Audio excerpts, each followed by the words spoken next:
Hey folks, this is Waylon. So I just got done reading the news today, and as the Beatles said, I read the news today.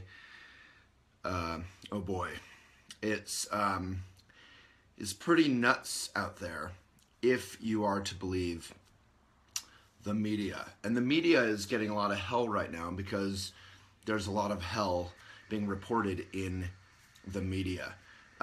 And people start saying, well, the media is making everything worse. It's hard to disagree. A lot of the media has been ravaged by, from a business point of view, it's been destroyed. It's fallen apart over the last 20 years. Back in the 90s, people read newspapers, and there was this sort of proud tradition of journalism that I grew up with and got to study at Boston University. Great journalism school. But then Craigslist came along and took away all the classifieds, which was probably one of the 5 sources of income for most journalism. And then, advertising has been slowly making its way to, over the decades, to TV or to, obviously, websites like Elephant Journal. And, media has just fallen apart. Subscriptions have withered. Now a lot of media is sort of like MSNBC or the worst, Fox News, where whether it's left or right, it's partisan. Huffington Post, many of us read. I used to write for it. I don't think it's evil by any means, but I don't really feel like overall they have any journalism or ethics really behind them. I remember I used to write for them, and Deepak Chopra and another friend of mine, or another acquaintance of mine, I've interviewed both of them several times, literally put up blogs or articles about their latest DVD or product. So the line between I'm selling you something and I'm trying to report something accurately or kindly died. So let me get to the interesting part. So this morning, I opened up my laptop and I read the New York Times and I read about 5 other papers. Here's just a list of some random headlines, and then we're going to talk about how to deal with this kind of intense news, good or bad, but mostly bad right now, and how to use our own lives to kind of heal our planet, and how to read the media so that we're not overwhelmed, and then how also in our daily lives, just in our ordinary kitchen sink daily lives, when we make coffee, whatever we do, how to wrangle with what the Buddhism calls the 3 poisons: passion, which is clinging, not passion really, it's a bad translation, but clinging, aggression, and ignorance or prejudice, preconception. So that's a lot to do, but we're going to do it pretty quickly, and then we'll do 2 minutes of meditation. So here's a couple headlines that will, if you have an open, good human heart, will affect you a lot, and nothing's wrong with having an open heart. In fact, it's a wonderful thing. So here's a headline from National Geographic. Whales mourn their dead just like us. Now, on some level, that's sweet, but as we know, whales, sharks, etc. are getting killed, are going extinct, are endangered a lot because of the passage of these huge boats and their propellers. The oceans are acidifying, which means that millions and millions and millions of people rely on fish for their diet, not in the way that you're going to sushi and having a nice Friday night, but fish is actually your daily diet. We're going to lose that stuff. So, just got a weird message from Facebook.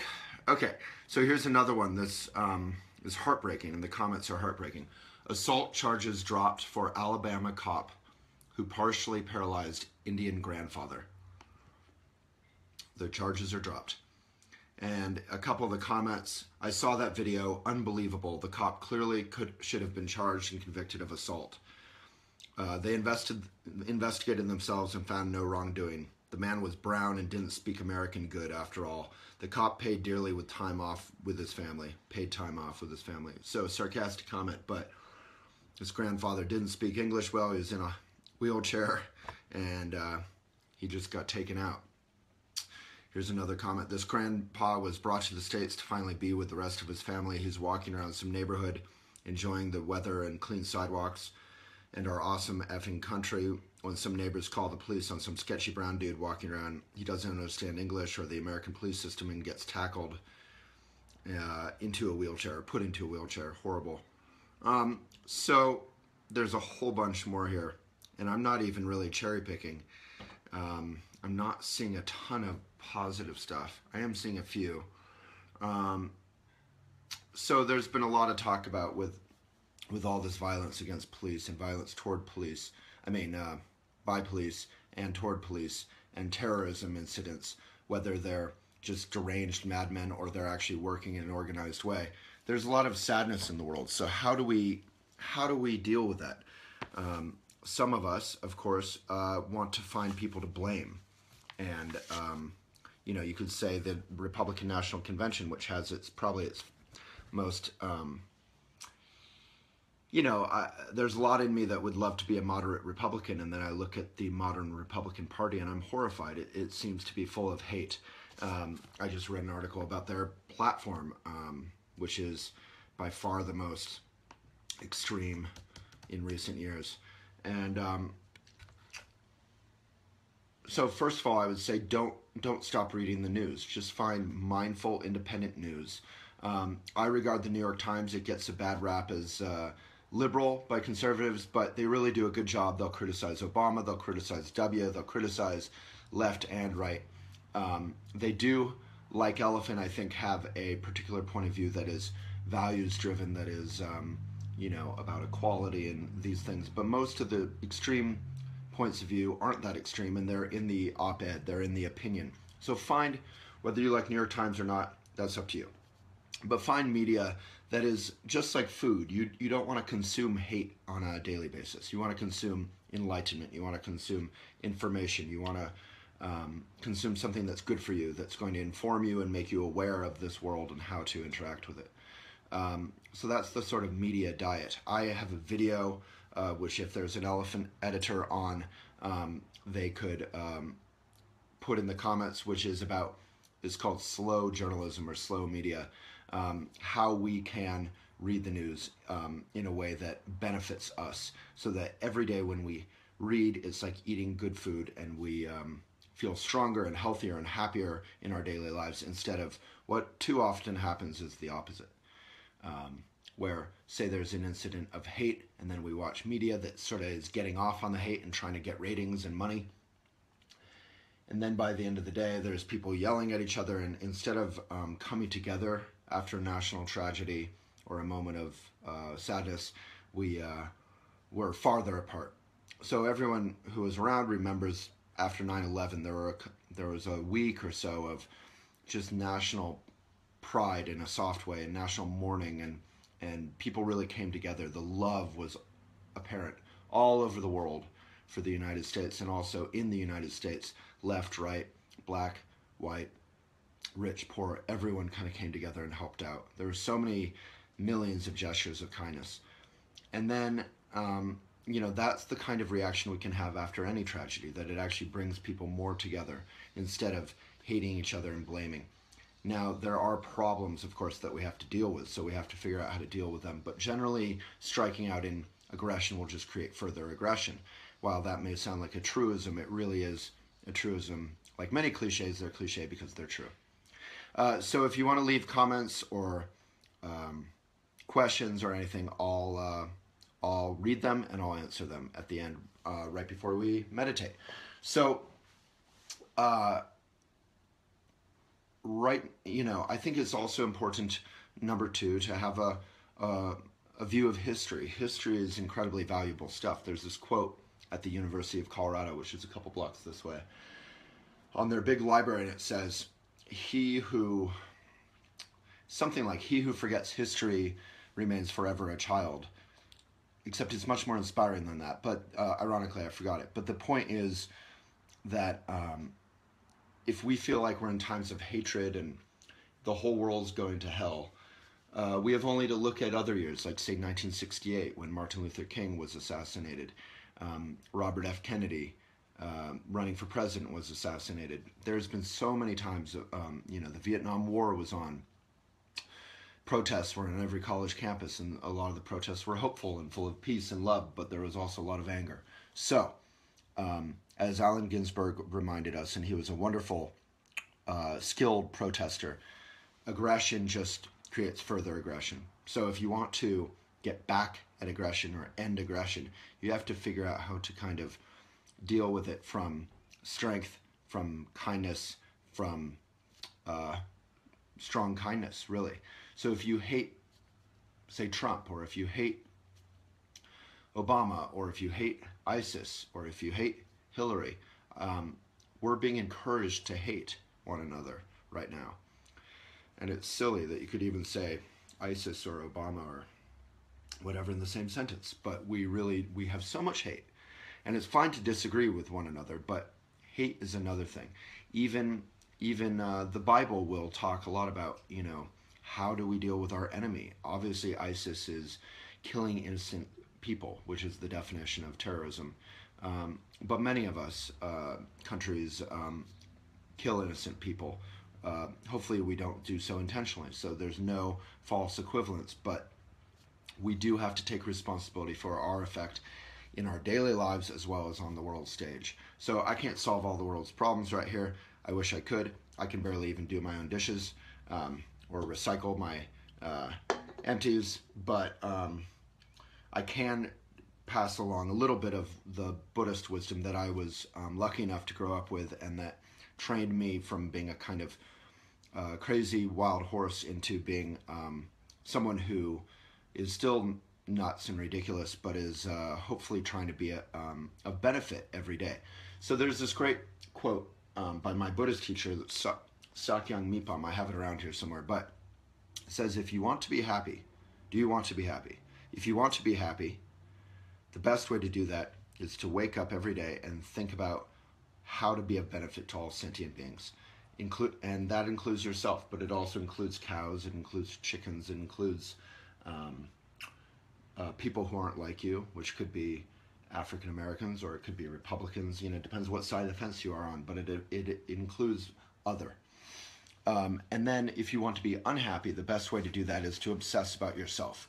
So that's what I would call gated community spirituality, where you try and kind of keep away anything toxic, you try and keep away anything bad, and you try and cling to your gems and your unicorns and your happy kind of positivity thoughts. That's crazy. It's a little diluted. It's sort of like rocking in a corner saying, I'm perfect, I'm happy, and everything's going to be fine. Well, everything can be fine, and everything can be okay, but you have to actually do something about it. So the first thing to do is to do nothing. Doing nothing is something that most of us have lost the ability to do, whether we're on our phones playing Pokemon Go or Snapchat, or our phones are really vehicles for entertainment right now. They're the number one kind of culprit, but we can also relate to them mindfully. So they're not bad in any way. I have a phone. I'm talking into it right now. So phones can be used for kindness, and again, we just have to have discipline, like with the media, about how we use that. Interestingly, the Buddhist word for discipline is, the translation would be joy. So discipline is not a uptight, like, you should do this. Discipline should not say should. Discipline is, the only discipline you will do is if you connect why you want to do it. I meditate every morning. I meditate every evening, not because I should do it or because I'm a good boy or because of discipline or because of pride, but because of, I understand that I'm a bit self-obsessed. I'm lost in my thoughts. I'm unclear. I'm not that smart. And then when I meditate, I dedicate myself to others, and then I basically practice bringing myself back to the present moment. After a little while, I'm relatively clear. And even if I have thoughts and this and that bouncing around, songs from yesterday stuck in my head, I'm aware of them. So I'm not walking around in unawareness of my own self-importance or self-obsession, which is just kind of ego. The mantra of ego, as I mentioned the other day, my Buddhist teacher Sakyong Mipam said, is what about me? So any situation, good or bad, we walk into and we say, what about me? What about me? What about me? It's really kind of ridiculous and almost impressive, our ability to make everything revolve around ourselves. And we see that in extreme cases or with narcissists. But that whole term, and we have a lot of great articles on narcissism and on empaths and all that kind of thing on elephantjournal.com. I think a lot of that stuff is ridiculous because we're all narcissistic. We're all hopefully empathic in that we feel empathy in our heart. So from the Buddhist point of view, the ideal is to always feel open-hearted, broken-hearted, but with a cheerful sense. Kind of like at a wedding when you'll see a father or a mother crying with happiness, or the bride or the groom. That's considered the ideal human emotion, to feel tender, but to feel appreciative. So you feel the suffering and the sadness of the world everywhere, but you also are aware of the beauty and the wonderfulness of, I'm looking out, it's blue sky with clouds and trees and flowers, but I also am aware that temperatures are 10 degrees hotter than they were a couple decades ago, that there's rampant inequality in my town, that even though I'm in a safe, well-educated town that wins happiest award of the year almost every year, there's a lot of people just miserable, going through depression or drug addiction or homelessness, or even just people who are well off, are consumed with jealousy or attachment or loss or trauma or aggression or self-righteousness. So the basic fact is that people can be just as miserable living in luxury as they can without. Obviously, I grew up with my mom very poor. It's much harder to just accomplish your kind of basics in your daily life. So there is a certain value to having a decent income and a decent, stable situation for yourself and your family, and that is a value that is important. Anyway, I'm rambling. So basically, you can skip the rest of the video. You can just take a deep breath, and that's the basic advice, is to look at the pain of the world, take a deep breath, and keep your chin up. Keep a good, positive point of view.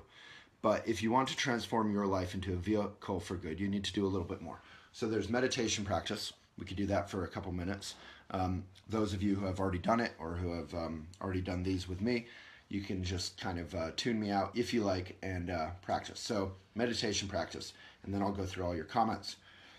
There's a great article on elephant called the Dathun letter, D-A-T-H-U-N letter by Trungpa, and that's the best meditation instruction you could ever hope to find. So check that out. So this is shamatha meditation. Your eyes are open, about 45 degrees down. We're not trying to block out the world. Eyes are open. This helps the meditation kind of flood and permeate our daily life instead of kind of blocking it out, which can tend to make us a little more isolated, a little more sleepy. Nothing's wrong with closed eyes meditation. It's just a different practice. So take a good posture. You can kind of wiggle your shoulders around, wiggle your neck around, wiggle your sitting bones around until you have a good stable posture. Then you can stop wiggling around. Hands are just flat on your thighs. It's very ordinary human posture, nothing too fancy or spiritual about it. Take a couple deep breaths. Find your breath. Get some breath way up here. We can go a whole day without breathing fully. And now let's just breathe normally. Not too deep, not too shallow. In and out.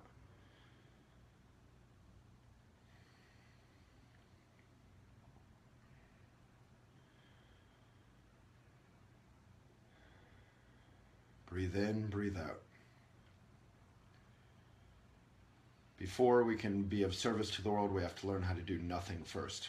Do nothing fully. Be ourselves. Be comfortable with our life and ourselves and our experience and our heart.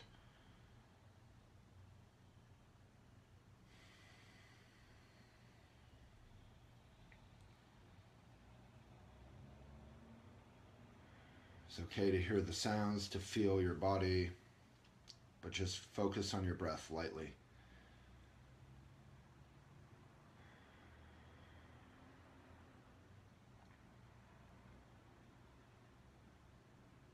When you find yourself thinking, caught up in a thought, here's where the meditation happens. Label it thinking and return your attention to the breath. So let's say you're getting a text message, or let's say you're thinking about what you've read this morning, or thinking about what you need to do today. Label that thinking and return your attention to your breath. That is meditation here.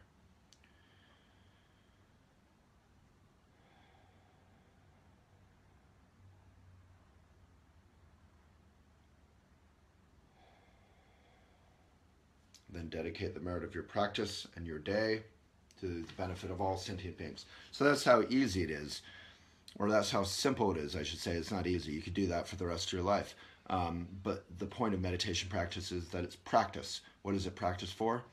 Not for itself. So the point is not necessarily to go off and meditate and be a holy Swami yogi on top of a mountain with a nice white flowing outfit with a big beard. The point is to practice. So it's meditation practice for your daily life. What does it do for your daily life? Well, it helps you be present and be grounded and be relaxed and breathe. Just like in yoga or climbing, any challenge in our daily lives, we tend to stop breathing. We kind of clench and we tighten up and we go for it. We try and muscle through. That's what a lot of people do when they try and climb. Instead, a climbing instructor who's not a meditation instructor, right? But they're just giving good, ordinary human advice will say, when you get to that hard part, make sure to breathe even more. Breathe is all the more important. So when you are about to make that big move, and then go for it, you know. So I guess that's it. Basically meditate a couple minutes in the morning, a couple minutes in the evening. If you're just starting, it's good to go to a place like Shambhala Center, or meditate in some group that isn't trying to get you to join a cult necessarily. Just a simple meditation group.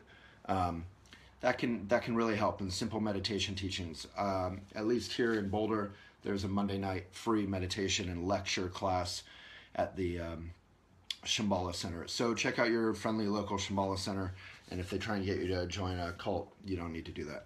But just meditate. No one's ever tried to get me to join a cult at Shambhala. They're actually just pretty good people.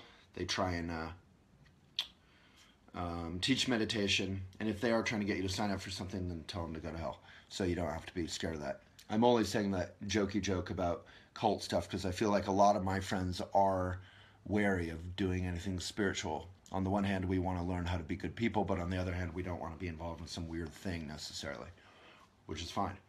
Alrighty, I'm going to go through your comments, and I don't think we covered everything, but the basic thing is try and read good media. In Elephant's case, our best stuff is not on Facebook. Our best stuff is on our newsletter, elephantjournal.com/newsletter. Why is that? Because we can put what we love and respect and are proud of in our newsletter. We can't do that in Facebook. We can do that in Facebook, but Facebook's algorithm won't show it to you. It'll only show you the most sort of popular, sexy stuff that people want to share, which sometimes is great. But get that newsletter. And then find a couple media sites or magazines. I love The New Yorker. I love New York Times. But you can like whatever you want that aren't super partisan. And those who think The New York Times is super partisan, I don't think really read it. I mean, it'll criticize left and right. But again, there is no notion of false equivalence. It just does a pretty good journalistic job. It's far from perfect. It has an agenda, maybe. I don't know. But I find it really good. Alrighty, let's go through your questions. And then, okay, good mindful diet of media, meditate every day, or you don't have to, but if you want to, that'll help you to be present and to be available to your own self and your life, and helps you to get out of self-obsession and everyday depression, not clinical depression necessarily.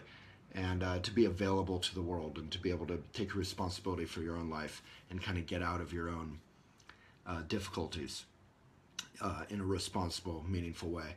And then to be compassionate and kind. I saw a video today of a man just giving his shoes to a homeless person, just walking off. He didn't stay there. He wasn't doing it for some, he didn't know he was being videoed. He was just doing it.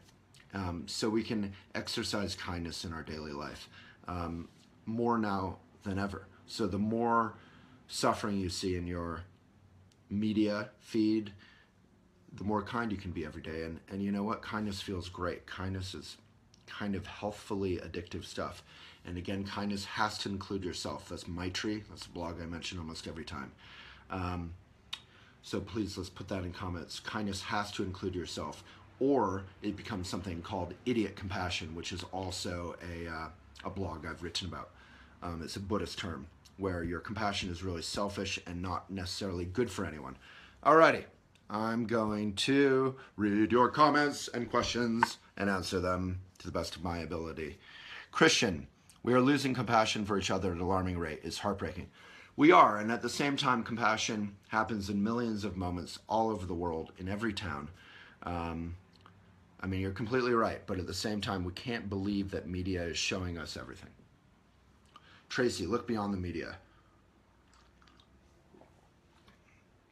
Negative news is highlighted, not all of the beautiful news. And there is a beautiful world out there. We just get lost in discourses. Peace. That's from Tracy. Twinkie. I agree, and at the same time, we have to take responsibility. So I publish media, elephantjournal.com, and we put out so many great stories that are hopeful and full of love and full of appreciation for this world, and people don't often read them. They want to read sexy stuff, they want to read scary stuff, they want to read other stuff. So take responsibility yourself. The media is just reacting to what we, the consumers, want. An article I read today in the New York Times is about how all the major food corporations are suddenly switching to cage-free hens, cage-free chickens, cage-free eggs. The reason being that we consumers have asked for it. So we can drive the media, we can drive these big companies. Sadly, the article was saying that cage-free really doesn't mean much. It means a little bit, but in some ways it's worse. What we really need is pasture-raised. And that's going to take a ton of farmland, which would be great. It would be a benefit to the farmers and to the land and to certainly the chickens and the animals that we are, right now, we are torturing for our pleasure. And, you know, then related problems like all the algae blooms that are consuming the waters off Florida that are harming the tourism industry would happen less because we'd be using fewer chemical fertilizers and more, we could use more organic fertilizer. Alrighty, anyway. Yeah, Annie, these are all recorded on youtube.com/elephantjournal every single day. And we have millions and millions of views there. Subscribe to that channel if you like, if you want to get this kind of, if you appreciate what I'm doing, realizing that I'm just like you, but I've had a lot of training, but I'm probably a little bit more of an idiot than you. And you want to follow these.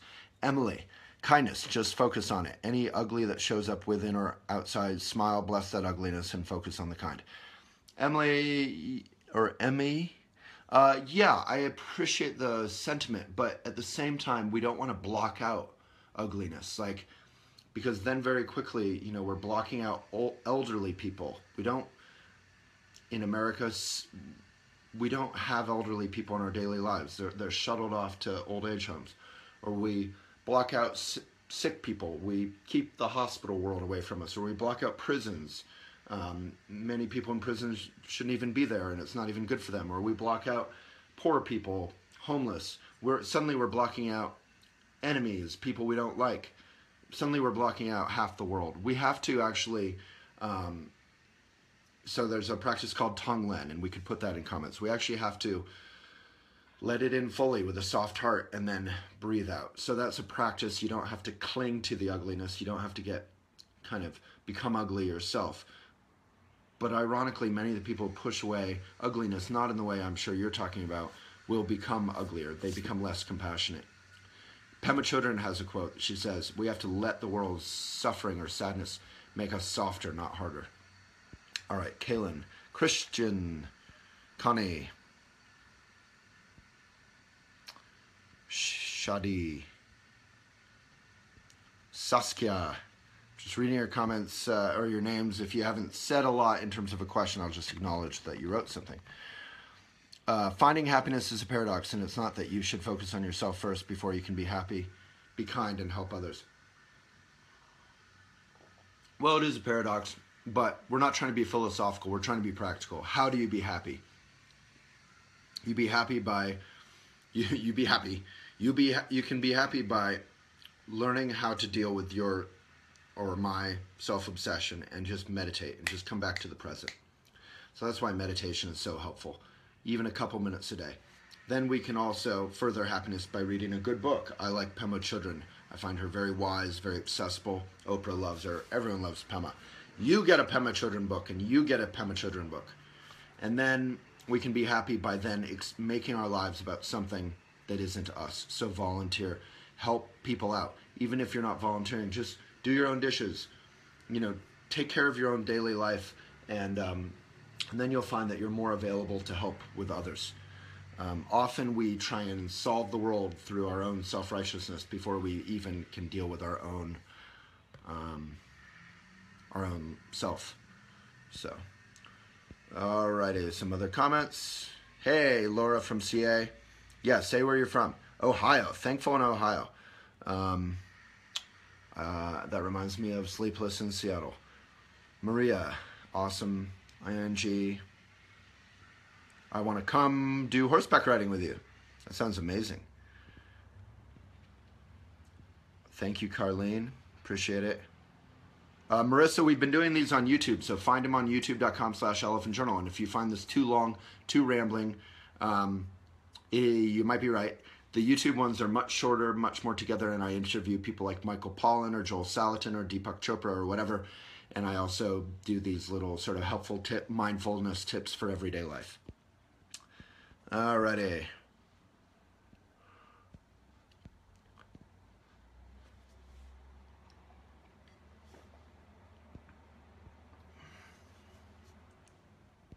So Corti has a great question. What value is there, in my view or your view or whomever's view, in sampling media that is partisan that we wouldn't normally read? I don't think there's any value in sampling partisan media. Media that has a preconceived, prejudicial point of view about reality isn't that helpful. That said, and the point you're getting at is very important, it is important to talk with people or to read news that doesn't necessarily agree with what we already think. But that's what I find good journalism does. The New York Times will put up articles all the time that I hadn't thought about or that I might disagree with, and then I read them and I learn something. Same with the New Yorker. But there's many other good publications out there. Sadly, there aren't that many. I mean, many of them have gone out of business or suffered. The Washington Post has been bought by Jeff Bezos.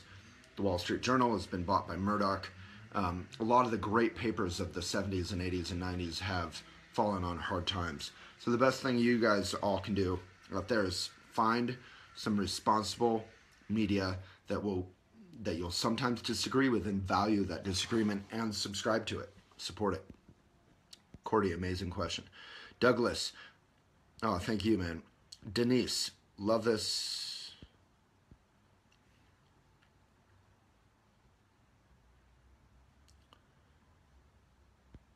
Denise has an amazing comment. I think everyone should just read it straight up. I'll read it out to you.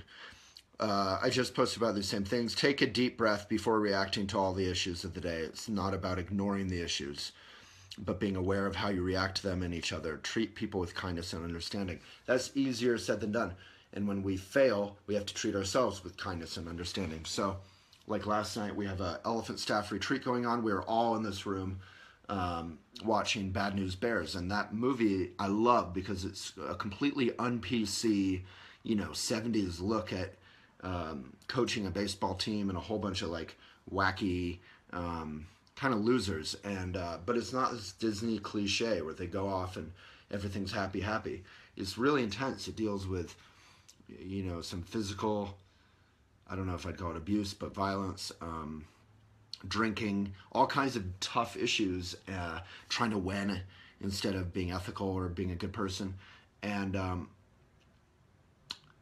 I forgot my point, and we'll move on, because who cares? But it's a great movie. You should watch it.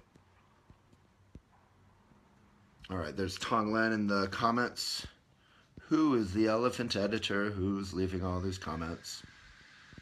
Kim Cordova, thank you. Kim in California. All right. Well, thank you, everybody. hopefully that was mildly helpful. If it wasn't, there's way shorter, probably better videos on youtube.com/Elephant Journal.